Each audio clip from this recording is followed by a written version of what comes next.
Excuse me.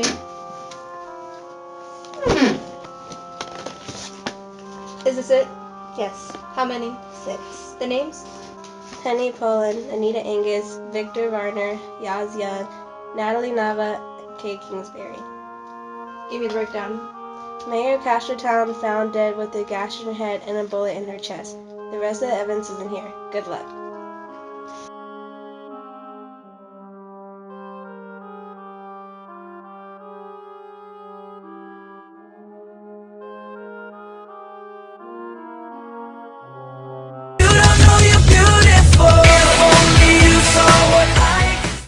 Let's start with the bullet hole in the victim's chest. There are 8 possible guns and 5 bullets. Well, we can rule out the Keltec PF9 and the Ruger LC9. I agree because the Hornady Critical Defense MagTech Guardian JS, Remington Golden HB3, Winchester Bonded, and the Federal FMT are all incompatible with all 3 guns.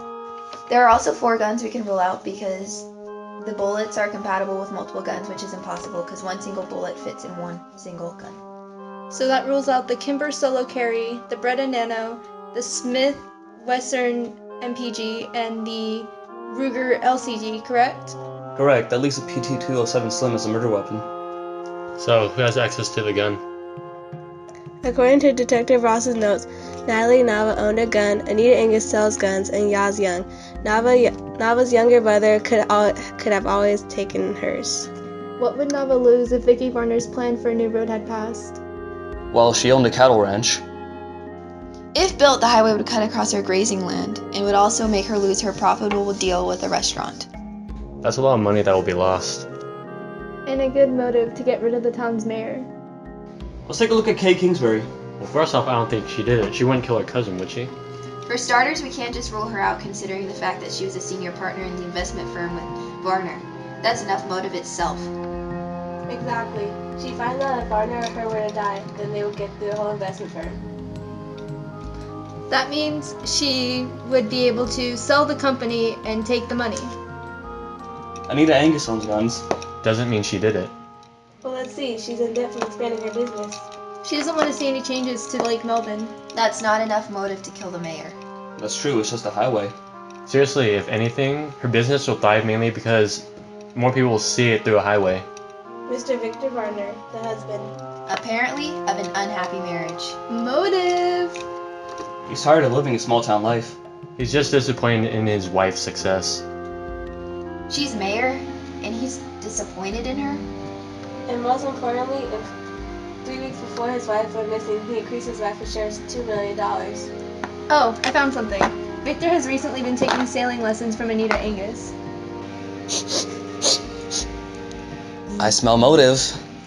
Perhaps Mr. Varner was getting a bit too friendly there with Miss Single Angus, huh? Penny Poland has her research to lose. That's kind of a weak argument. But she was on the verge of a major breakthrough. Or maybe she was still in love with Victor Varner and wanted to have a relationship like they had before Victor was married. Kill the wife and take the man? I could buy it. And finally, Yaz Young. Younger brother to Natalie Nava, who would have lost her grazing land, and his business would be displaced by the highway. Okay, but the moving of his unsuccessful building could help him. True, but he was in love with Penny Poland and not having any luck. What are you getting at? He knows Poland wants Victor, so he kills Vicky. And everyone suspects the husband. Yeah, I guess, especially nowadays. Great, now he has 6 suspects with all motive to eliminate Vicky Varner. Well, let's look at the evidence.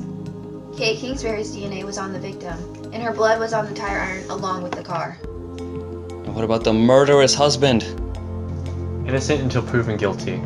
Okay. His hair was in the victim's room, his DNA was under the victim's fingernails, and his blood was in the victim's car. Told you he did it. Well, Yaz Young's blood was in the hotel room. Penny Poland's blood was in the victim's car. Room and DNA was found on the victim. Nava's blood was in the room. And Anita Angus's blood was on the tire iron, and DNA was found on the victim and under her fingernails. Still so many motives. The last thing to check is the suspect's alibis.